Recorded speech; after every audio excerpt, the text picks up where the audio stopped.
Hi friends, welcome back to our channel. In the previous video, we covered Mac keyboard shortcuts.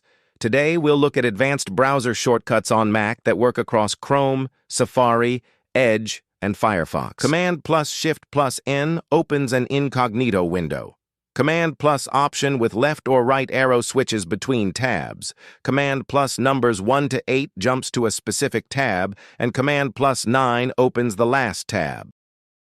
Command plus L moves the cursor to the address bar. Command plus Option plus F searches within the current page.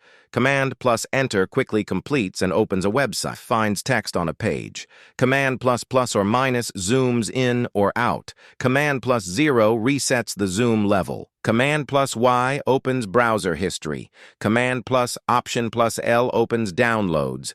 Command plus Shift plus Delete clears browsing data. Command plus Option plus I opens developer tools. Command plus Option plus C inspects elements on a page. Command plus R refreshes the page, and Command plus Shift plus R performs a hard refresh.